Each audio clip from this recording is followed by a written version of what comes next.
know that some of you know who I am. For those who don't, my name's Catherine Best. I have a few different titles. If I'm working in business, I'm known as a strategy coach.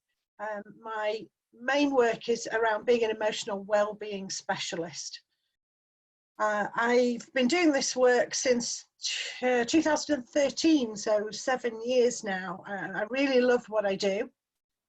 What I do is twofold. I work with individuals or groups of people to help them when they are struggling with a difficult time in their life, or I also train those who work with others and also those who work with children and young people to give them the skill set so that they can help them to cope when they are having difficulties. This kind of whole process at the moment is really, really weird. I know that if you've heard me talk before, one of the things I say is we were taught when we were very young how to get things, how to get a job, how to get a partner, how to get a house, how to get a pet, how to get our first car, but nobody taught us what to do when we don't have those things anymore. And very often when we are struggling to deal with something we haven't got, we don't have the skill set to deal with it because, as I say, we were taught how to get it, not what to do when we don't have it. So a lot of the work that I do is supporting people around difficult times in their life when they're struggling to cope with something that they've lost. A lot of the work that I do is around language. Language based on the things that people are saying to that person which they're struggling to cope with. I'll give you an example. Some really unhelpful statements that are made when we're struggling are things like, it'll all be okay, don't be sad, you'll get another job, I never really liked him anyway, there's plenty more fish in the sea, all those kind of really unhelpful statements. And what I do is I support somebody to deal with that language, and I give them a set of skills to deal with what's going on with them so that they can deal with that current situation, but then that skill set remains so they can deal with the next and the next and the next thing that comes up. What we're talking about here as well, of course, is emotions. We are riding on a massive tide of emotions when we're dealing with something difficult. It's not intellectual, which is why a lot of the things that people say to us and people do are particularly unhelpful, because the advice that we're very often given is given from an intellectual viewpoint.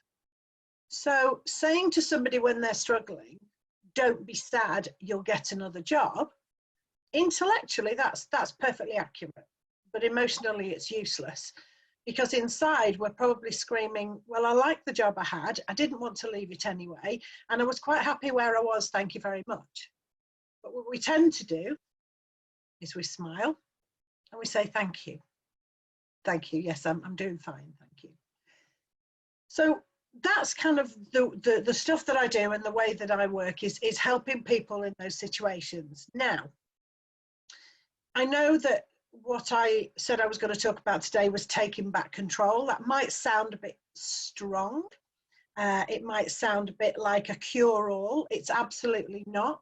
What I want to do this morning is just give you some tips and a small skill set to be able to look at the situation we're in right now and help you take back a little bit of control if you feel that you are not coping very well, or you are not controlling your emotions very well at this time.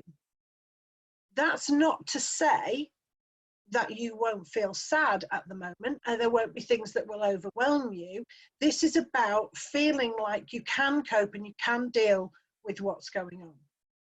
So what I want to do is, first of all, look at the situation that we're in right now. When I talked before about being taught all our lives how to get everything and not cope with how we haven't got it, nowhere in my training or anywhere else in my life in the last 50 years has anybody talked to me about dealing with a global pandemic. it's not something that was on our radar. It's not something, even now, I think we're still struggling because we still haven't really fully understood what's happening. We know we're all on lockdown. We're stuck in our houses. It seems very strange, but we still don't really know what's ahead of us. So this is where sometimes where language we're hearing can make things difficult for us because we feel like everything we're being told isn't helpful to us. So we're listening to people saying, just stay indoors, everything will be okay. And our inner voice is saying, how do you know? How do you know everything will be okay? You don't know me. You don't know my life. You don't know my family. You don't know what's going on with me. So I'm really struggling here. And all you're saying to me is, it'll all be okay. It'll be fine. Let's just get on with it. We are rubbish. I don't know about everybody on the call's nationality, but I know that I'm British and I used to have something called a stiff upper lip, which is where we all cope and we all carry on and we all get on with it because that's what we're supposed to do. And the problem is when we feel like we can't cope and we can't just get on with it, that's when we start to think that we might be losing the plot a little bit.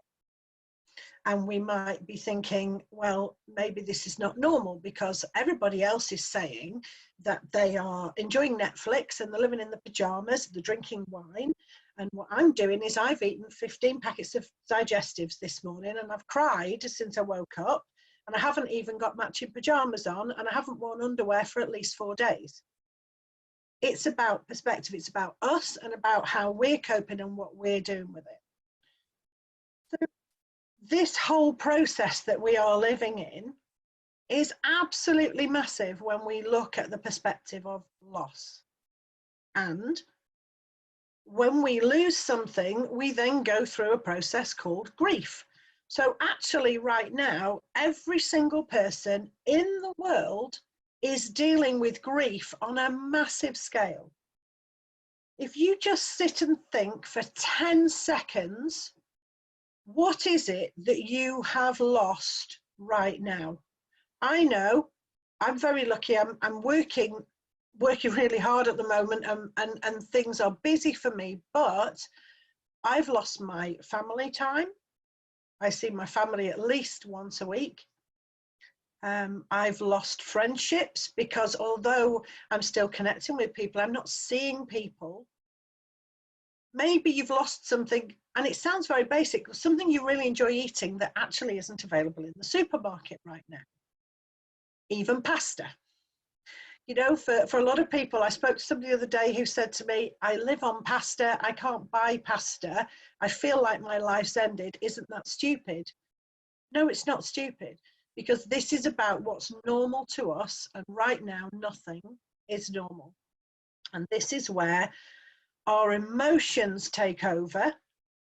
For those of you on the call that maybe in your life you've dealt with something massive, maybe you've had a relationship breakup or somebody in your life has died or somebody's become very ill, and in that process of time you are engulfed by those emotions and those feelings.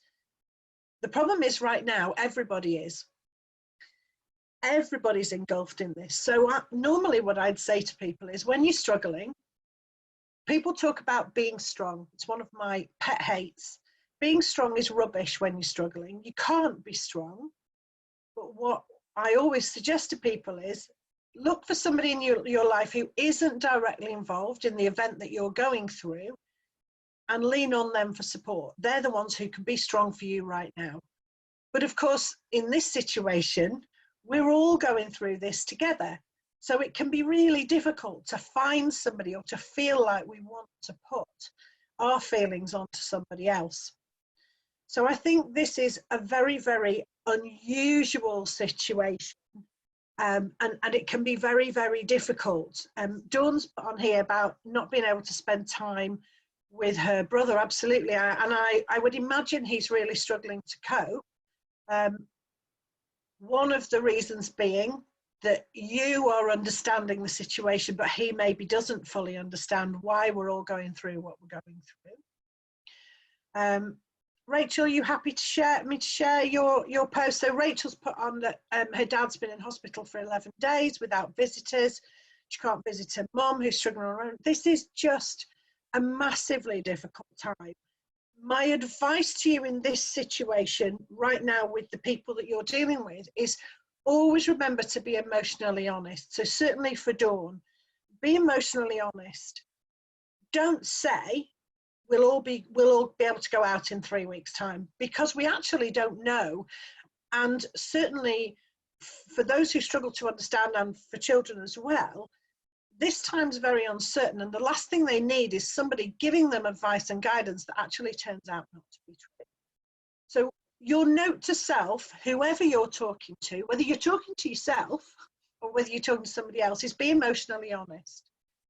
If you don't know the answer, say you don't know the answer.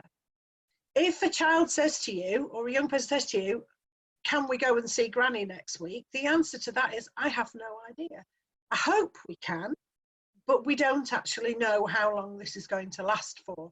And I think certainly, you know, for people who are struggling to connect with, like family with Rachel, with her dad being poorly, it's so difficult. The only thing I would say for some of us is technology is a wonderful thing. For those who can access it, if there's one good thing that's going to come out of this, it's going to be that I prize from my mum's hand her Nokia phone, which is the size of a small house brick, and get her to use a phone which has a facility on it so that she can use it to speak to people rather than having to log into her computer.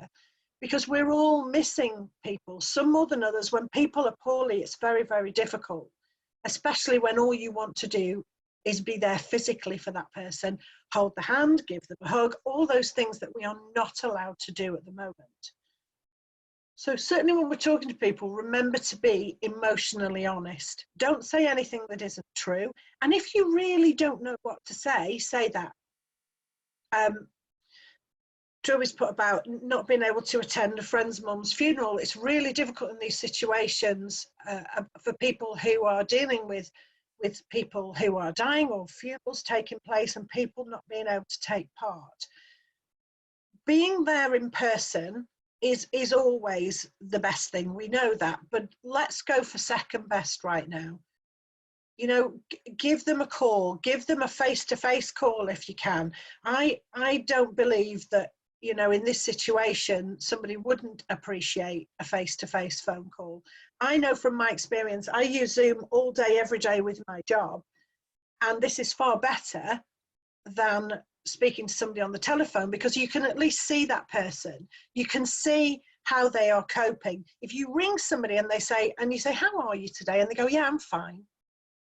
You have no idea what they look like. If we think about this process, maybe 40 or 50 years ago, when something went wrong, we would run round somebody's house and knock on their door, because everybody lived in the next street or a few houses away. And we would knock on the door and we'd say, how are you? And we would know by looking at them how we are. We can't do that with a phone. And I think the important thing now is to remember that we're kind of in really unusual times, but the more face-to-face contact we can have, where we can actually see people and share our emotions. I think one of the most difficult things is we're really trying hard to all do that really silly, stiff British upper lip thing. And that doesn't win us any goals at all. There are not going to be any COVID medals handed out at the end of this process, where you're going to get a medal for being the bravest person around because you didn't show any emotion and you didn't support anybody, and you were kind of this stoic person in the corner. So I think one of the really important things to do is try and connect visually as much as possible. And again, it is about communication. It is about saying and doing the right stuff. And as I said before, we are all grieving on a massive scale. You know, some of us have lost our income, lost our jobs. We've lost people that we really want to spend time with. And I think we have to be kind to ourselves and treat ourselves as grievers. For those of you who've ever, you know, had a really serious relationship that's broken up, or you've lost a parent or somebody you love, or something's happened to you, you are physically in that same state right now. And I think what we need to do is remember to be kind to ourselves. It's really, really hard at the moment to be the person we were a few weeks ago. So I think one of the key things to remember is you may be, so I'm going to just pick on Trilby just for a second. So you may, maybe Trilby be them the celebrant who people can ring and talk to, and you know, maybe she's supported somebody where somebody's died and she's dealing with the funeral. Right now, she's hurting as much as the person who's ringing her. So yes, while you're on that phone call, you do need to be professional and you do need to be helpful. But I think when you step back, you need to remember that you are still a person who is a sister, a wife, a daughter, a niece, whatever you are as a person, and give yourself a bit of time for that. I know on a personal level that I'm out here in the office from 8:30 in the morning to 8:30 at night, and I'm pretty much on Zoom all that time without a break. And I know at the moment when I go in the house at night, I'm absolutely exhausted, more exhausted than I ever was in the work that I do, because I'm grieving as well. I'm struggling to cope with this situation, and I'm still trying to remain professional for the work that I do. So for you, you need to tell yourselves that you are allowed to have a packet of digestives if you really need one. Because do you know what? When all this is over and we hit the gym like I don't know what, we'll be okay with whatever we've done, but we have to be comfortable within ourselves. I've seen so many memes and jokes of people talk about putting on weight and turning into an alcoholic and having to buy new pajamas because they've worn them all out. If that's the case, that's the case. We need to be okay with that. And we need to cut ourselves a little bit of slack and be kind to ourselves. And if we, you know, it's other people have expectations of us, and we have to not be afraid to say to those other people, right now, I can't do that. So, for example, when I went in the house last night, my husband had made our tea. Well, I did kiss him because I was so thrilled. The tea was there ready on the table. And he said, shall we watch a film? And I said, no, I'm really sorry, I'm exhausted. Now, he'd been at home all day, working from home. He's kind of like doing laps of his office in upstairs because he's going a bit stir crazy because he's not that busy. And so, of course, you've got these people in your life that are like, right, come on, and certainly with children, right, what are we doing? Where are we going? And how can we do this? And we have to remember, just as in those times when we were dealing with grief, this is a grief situation, that tiredness will just wash over us. Lizzie's put, you know, I get a wave of tiredness, a 10-minute power nap. No, definitely not wrong. Probably not in the middle of a Zoom call, Lizzie, or in the middle of a meeting, but, you know, you can always switch your camera off, nobody knows. It's such an unusual situation, and this is what I'm saying about being kind to ourselves. This is not normal. We have never experienced this before, and like I said to you before, I think the nearest thing that I can put with this is my emotions and my level of physicalness, which is about 0 at the moment. The only time I can liken that to is when my dad died the year before last, and I remember saying to myself at that time, you need to be a bit kinder to yourself, you need to take a step back, you need to just do what you need to do for your body and mind. And that's what we all need to do now. For some of us, this is the first time we've ever experienced this unusual feeling, and this is why we give ourselves a bit of a kick and a hard time, because we're saying, well, this is not me, I'm on the ball, I organise everybody, I cook tea for everybody on a Saturday, and I run around and do everything for everybody, and now all of a sudden I'm nodding off at 3 o'clock in the afternoon, and you know, I'm not coping very well with things, and somebody rang me to ask me something and I burst into tears, and it wasn't even a sad thing they were asking me. That's because we're just coping as best we can, and the best thing we can do for ourselves right now is be kind to ourselves. We are not all starting with a mental health condition. The number of people who've contacted me and said, I think, you know, I'm really worried about my mental health because I'm not coping. Just like if we were dealing with any other grief situation, It's not a mental health condition. It's just about how we cope with this and how we support ourselves. Melissa's put, as a therapist, please listen to your body. Absolutely. Emotion and sleep is needed. Let the emotion out. Now, I don't do intellectual because my stuff is all about the heart and emotions. It's not about the brain and how it all works. But I know for a fact that there was some research done a few years ago about when we cry tears of sadness, and there is a different chemical compound in tears of sadness than there is to tears of joy. Tears of sadness contain a natural painkiller that your body needs, which is saying to you, if you are having a cry, it's because your body needs a bit of a cry, and it needs those chemicals to support you through whatever's going on. And actually, if we're stopping that, if we're starving ourselves from that, all we end up doing is pushing down all that stuff that's trying to come out. And let me tell you, at some point it will come out, and it will smack you on the backside very hard, and it will not be at a time that you want it to. So the best thing you can do for yourself right now is, in the words of Frozen, let it go. Seriously, do not, if you are the sort of person that isn't comfortable crying in front of somebody else, then I'm not going to tell you that you need to sit and weep and wail in front of the rest of the family. Do what's comfortable for you. But if you need a cry, just as if you need a nap, if you need something for you, then make sure you take it. Katie's put 10 years sleep last night and still sat here yawning. Yeah, because we're still not, our bodies are still not reacting normally. We're still not in normal routine. Like I said, I'm still working all day, every day, but I am more tired than I've ever been because the way I'm working is different, and I am physically exhausted, which sounds stupid when I'm sitting in front of a computer screen for 10 hours a day. But we need to sleep as much as we need to sleep. Truby says she's not sleeping very well.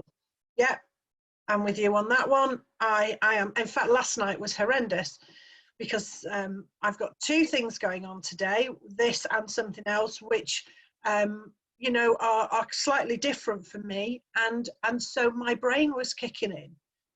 And our brains are a nightmare when it comes to sleep, because what we do when we lie down, I certainly do anyway, is I start to either relive my day or think about all the stuff I've still got to do and the stuff I've got to sort. And that's when our worries kick in. And that's when we start to overthink things, and we find it really, really difficult to find some space and to find some sleep space and to give ourselves a bit of a break. So I talked before about you know, letting go of some of this stuff, and it's really great, but it also, we need to learn how to do that. If we're not very good at it and we've never really done it, then we need to learn how to let it go. It's all right for me to say. Yes, Catherine, just to, there's a note there as well on the chat from Julia. She says she is sleeping a lot. Where's she gone now? Hang on. Struggling to stay motivated. Yeah, the motivated at work part. It's massive because we don't have the usual goals. I don't know about you, Julia, but my goals are similar, but they're not the same.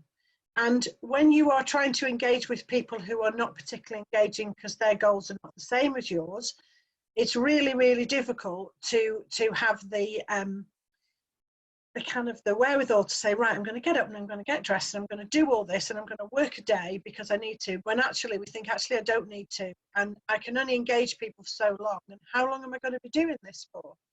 So what I want you to do, what I want to do, or the key things this morning, is about looking at accepting the way you feel and being okay with that, and giving yourself a bit of a break and being kind to yourself. You know, my go-to in a situation like this is to ring Melissa and say, how soon have you got an appointment, Melissa? Because, you know, I'm absolutely desperate and I need a massage, and that's one of my switch offs. I can't get a massage right now. So what I'm having to do is find other things that are giving me me time. Now, yeah, Melissa's massaging me. Thank you, Melissa. Okay, so can I just ask first on the diary, put me in, when we're all up and running. I've got so many appointments. The first day when life is normal, let me tell you, I was due to go and see Rosie. I won't say any more than that for those of you who know Rosie. I was due to see Rosie the day after lockdown started. And I had been preparing my body for going to see Rosie. We'll say no more. Had a lot of work to do when that appointment was cancelled.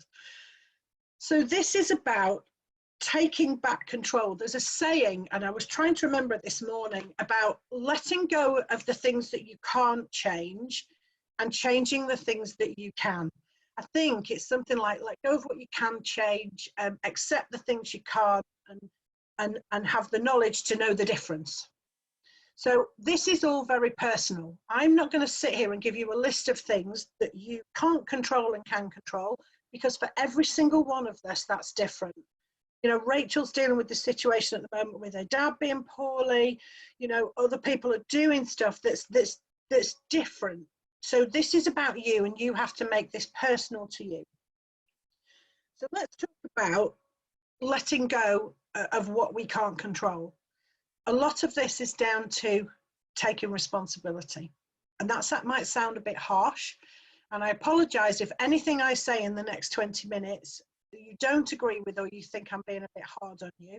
But what I'm trying to do is give you the tools to help you move through this in a positive way, that you stop feeling the way you're feeling, at least part of it. Jackie says she's working, it's taken her twice as long to do half as much. Yeah, because I would imagine if Jackie's anything like me, brain's not fully there, because I'm still thinking about all those other things. And this is where I use the toolkit that I'm going to talk about now. Lots of people talk about being in the present, being in the moment, taking back control. You can't take back control if you are not present.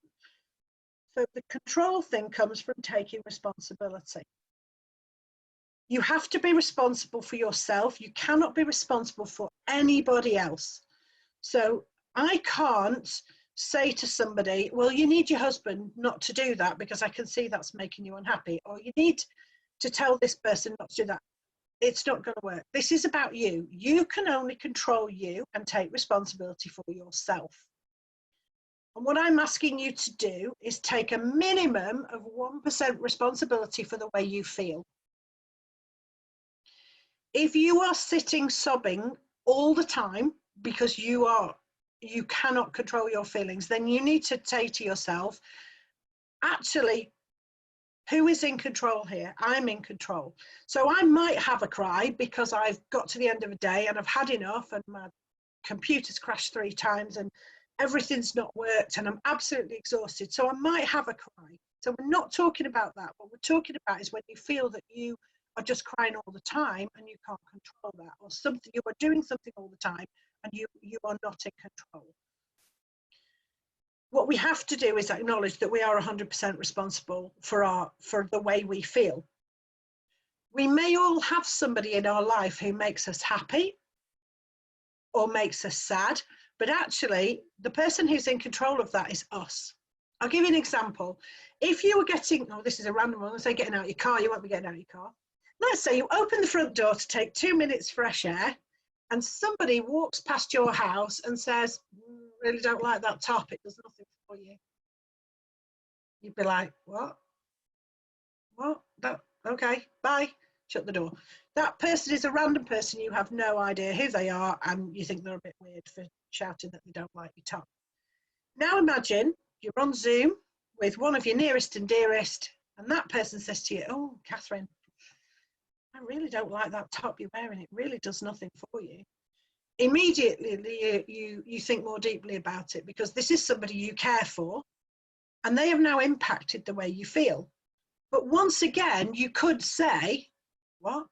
Okay, never mind, shut the door. It's about responsibility. We choose how we react. Nobody can make us feel happy any more than they can make us feel sad. But what we are at the moment is in this emotional time where we have no idea what's happening. But we are in control of our emotions and our feelings, and we can say, what? No, sorry, I'm struggling with this, but I'm not going to allow it to control my all day, every day. I'm not going to allow what's happening right now to totally overwhelm me all the time, so I can't function, I can't be myself, and I can't have some time. The days are just disappearing, Rachel said. It's 11 o'clock and then it's tea time. Yeah, I was thinking about this morning. I thought, people talk about retiring. I thought, is this what retirement's like? When people say, I don't know how I found time to go to work. I don't think I'm ready for that yet. This has definitely taught me I'm not ready for retirement. But having said that, if I was retired, I wouldn't be on lockdown. I would be going out and doing things and socializing. So it's difficult. Deborah's put restrict time from watching the news. It increases anxiety and worry. Absolutely does. So this is about, Rachel says, same, stop watching the news. So this is back to this control thing. I'm in charge. I'm in control. I decide what I watch, what I don't watch, what I listen to, and how I let that affect me. And this is going to sound a bit strange, but you know, when you listen to the news and it said there were 200 and something deaths since yesterday in the UK from this virus, that's immensely sad. But I personally have no control over that. There is nothing I can do about that. All I can do is deal with me and my family and the immediate stuff I've got to deal with.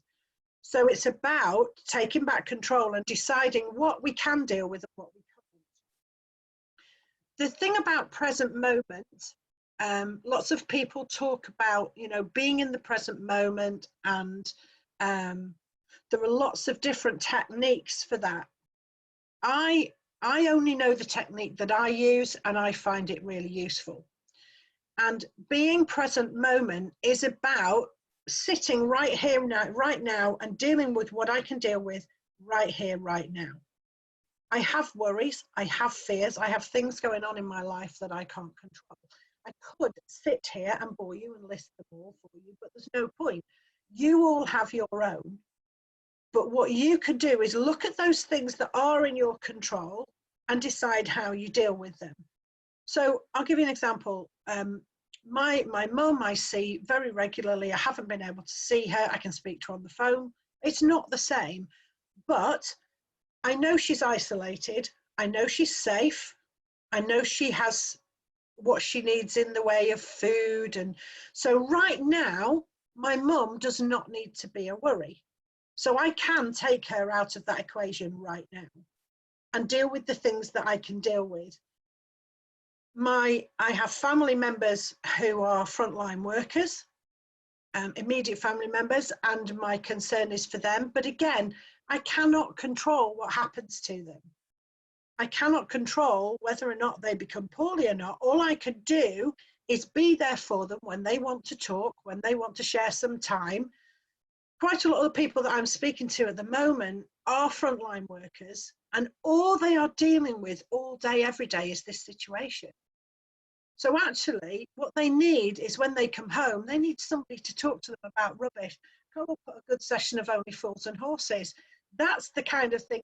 We need to find ways that make us happy.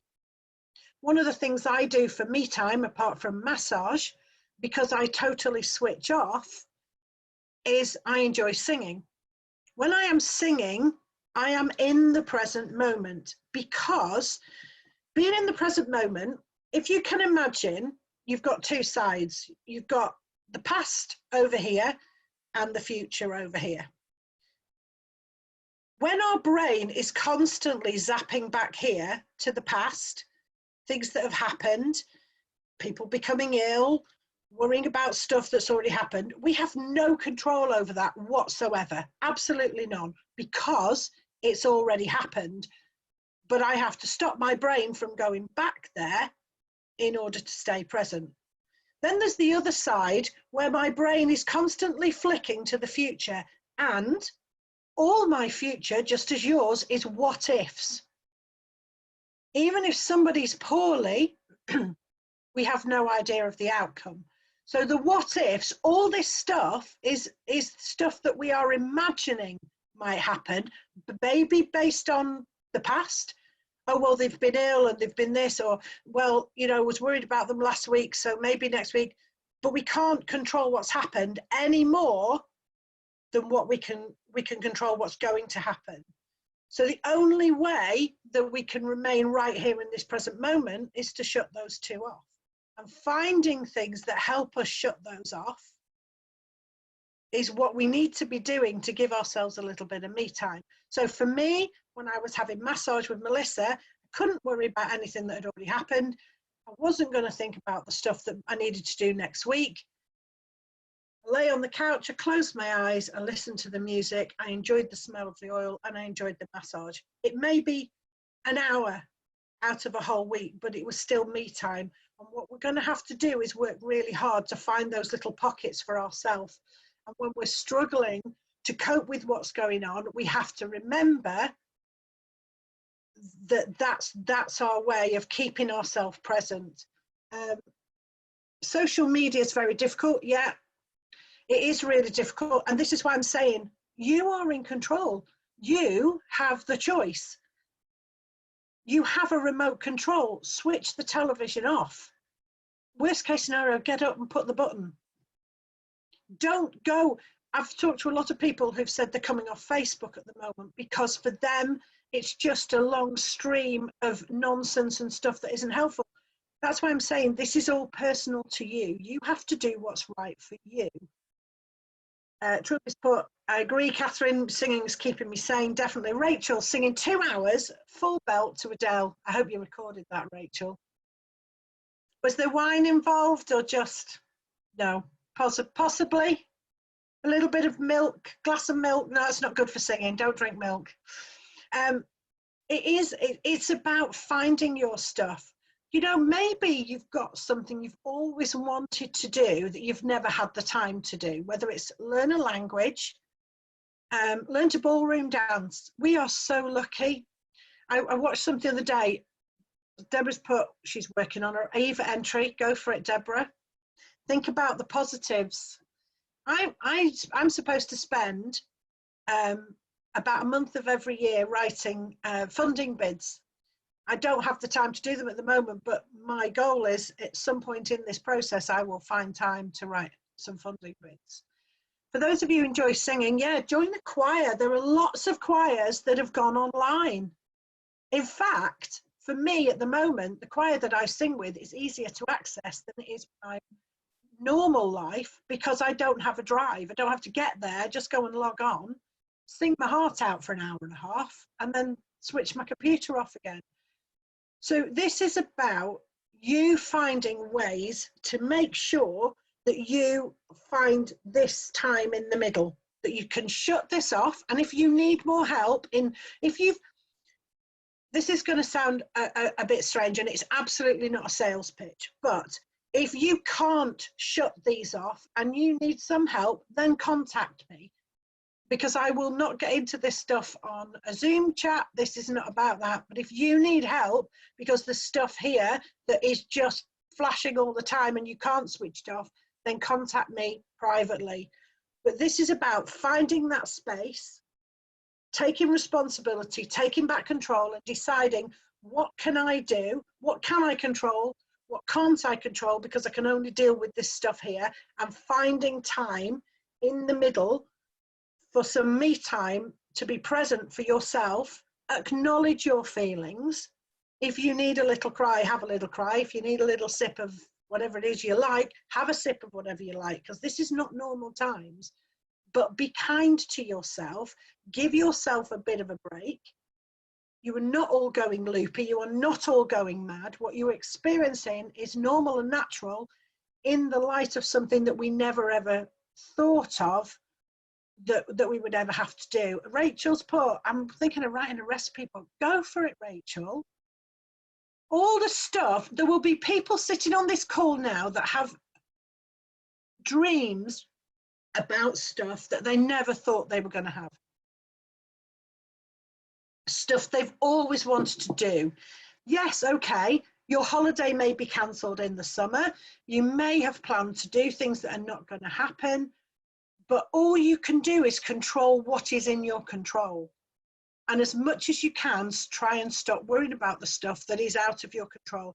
And I know I don't want this to sound light or like I'm being flippant, but you know, I know there are people who've lost a job who are worried about income and all that kind of thing, but you cannot control income. You can find ways to replace that income. You can apply for other sources of finance, but you cannot control that. And there is absolutely no point in lying awake at night worrying about that, because all you do then is you lose a night's sleep, you wake up more exhausted than you were the day before, you end up more emotional than you were the day before, and then you start on that hamster wheel again. So my message to you, I want to open this up. We can open it up in a second if anybody's got any questions. But so first of all, I want you to be kind to yourself. Acknowledge the feelings that you're having and let them be okay with you. Take back control. You can't control the past, you can't control the future, you can only control now. Try and find a little bit of me time. And if all else fails, number 5, get in touch with me if you're really struggling, because this is not normal times. This is not, for any of us, how we thought it was going to be. And I think we all need to just be a little bit kinder to ourselves. We are not all going loopy. Even though somebody told me the other day she went to the supermarket in her slippers because she'd had them all week and didn't realise, so she went shopping in them anyway. That's going to be one of those things. So Carol, if you're happy to kind of unmute everybody, and obviously if anybody has got anything that they want to add. Any kind of questions, anything anybody wants to ask me? Okay, yes, the lady that went to the supermarket in her slippers, had she been wearing any knickers? Because you started this by saying, I haven't worn knickers for 4 days. Probably, do you know, I didn't ask that question. You know, you can only control what you can control, Carol. I think this is about, and it's absolutely true. We are living in the weirdest time. This is not even a war, without sounding weird. As some of you know, my dad was in the Navy for 23 years, and I was quite used to him going away on board ship, never knowing. We didn't know where he was going or what he was doing, and things would happen in the world.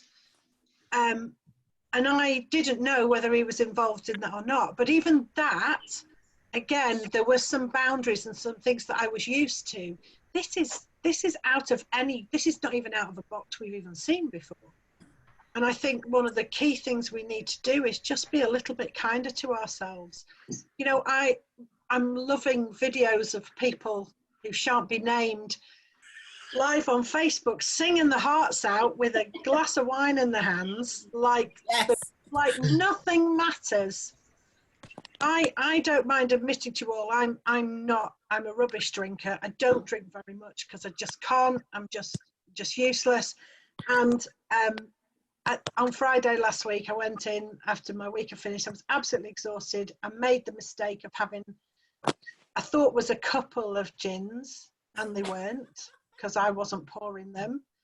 And by 7:30, I wasn't really with everybody else on the planet. And then the next day saw all the messages I'd been sent about a job I was supposed to do on Friday night that I'd completely forgotten about. It's probably good, because I think if I'd have done it the state I was in, we have to be kind to ourselves. We have to just step back. Can I just say about Bev a second? Please don't, please. No, Bev. Oh, I think that was you. That was Bev having one of those moments for herself that brought her joy and brought us joy. And I really enjoyed it. And I thought, good on you, Bev. That was you having a bit of fun. And I think we all need to have a little bit of fun. And it's hard. It is hard. It is. And I think this is the thing about, you know, and Bev will agree with me, because I know Bev enjoys singing, that when you are, certainly with something like singing, for those however long minutes that was when she made that recording, she was totally present moment. She couldn't have been anything else, or she wouldn't have remembered all the words and not fallen over anything. She was totally in the moment, and that's what we need. Those little pockets of in the moment where we can't worry about anything else. If your thing is, yeah, be more Bev. Definitely be more Bev. Who's put that, Jackie? I like that. Be more Bev. Hashtag be more Bev. We have to do this for ourselves. Whatever this thing is, even if it's watching a movie, You know, if somebody says to you, do you want to sit and watch this movie? Say, right, okay, and tell yourself, right, for the next hour and a half, 2 hours, I'm not going to think about work. I'm not going to think about anything else. I'm going to switch my phone off, which actually is not a bad thing to do. Switch my phone off, and I'm just going to engulf myself in whatever this is for the next hour and a half. And I think that's what we have to do. We have to force ourselves if necessary. Yes, Melissa, I can see you waving. It was just to sort of say, Catherine, I can't reiterate everything that you have just said this morning. From, I know we have, you know, a personal and professional relationship, but from a therapist's point of view, everything that you have said, everything I say to my clients in the past, you know, please step out of the rush. We've been craving this downtime for so long. Unfortunately, it is really, really weird circumstances, but yeah, really, please, ladies, listen to your bodies. Everything that you're feeling is so normal. You know, the things that's happening on a day-to-day basis, this will cheer you up. I just ran around my garden this morning trying to chase my neighbour's dog in my shorty pajamas, and then realised my boob was out. Now, that's fun. So, and then you just wonder what the hell's happening. You sort of feel like you've been superimposed onto some other world. So please listen to your body. Catherine, I've thoroughly enjoyed your talk this morning. So thank you from a therapist and from a friend point of view. It's very, very difficult. Thank you. I think that as I said to you, just be kind to yourself. Don't set expectations. You know, we listen to sessions, we listen to people talking about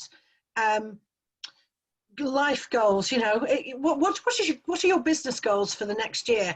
I mean, that, you know, you look at kind of that kind of thing, you think, I have no idea right now. Will I have a business in a year? Will I be doing the same thing?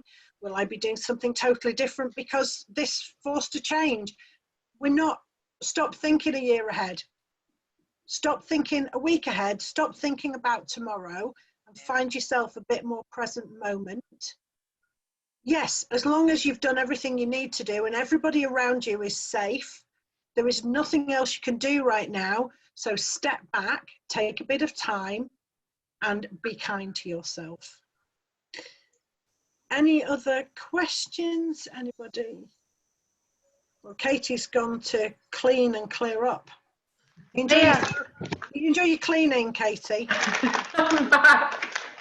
Yeah, do you know what, everybody, that's why I'm saying I was not making it personal to anybody. You know, some people enjoy exercise. My sister keeps posting on Facebook or whatever, she's messaging me on every day, this long walk she's been on. Yeah, that everybody's got their own thing. I'll just stick to my gin, thank you.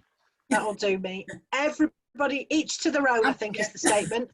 And just to finish, I listened to Chris Evans in the morning. I was listening to him on the radio this morning, and he said, imagine it's Friday afternoon, it's about 3:45, and you're getting ready to finish work for the week, and your boss rings you up and he says, how do you fancy next week off? Or how do you fancy the next 3 weeks off?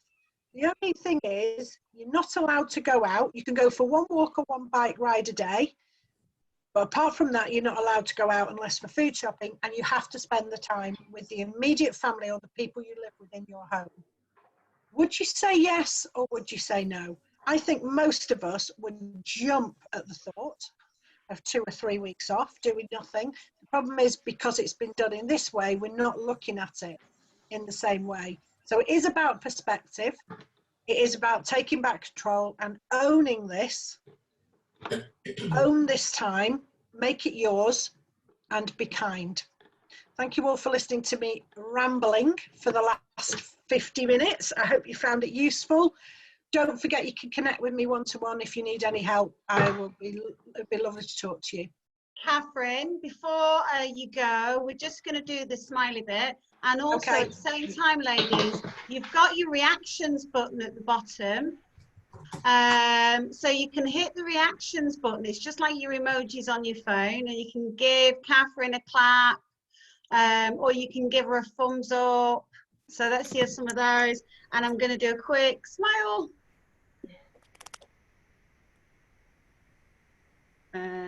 Oh, wrong one. Oh, hang on. Okay. Before you go, Catherine, do you want to just make sure everybody's got your contact details? Because there are a couple of people here who may not see you on a regular basis. So your email, etc. Yeah, so my email is the easiest email to give you, which is my name, which is Catherine. If you can't see it on the screen, it's CATHERINE at P for Papa Support, PSUPPORT.co.uk, P Support. I have a Facebook page. If you want to connect with me on there, it's my name, starts with my name.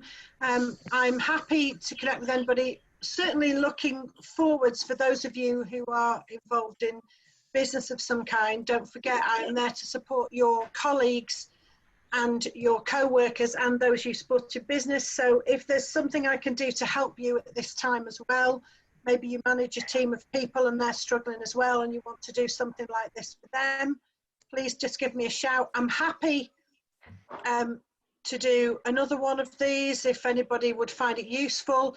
I'm happy just to log on once a week and let people say, do you know what, Catherine, this is what I'm dealing with this week.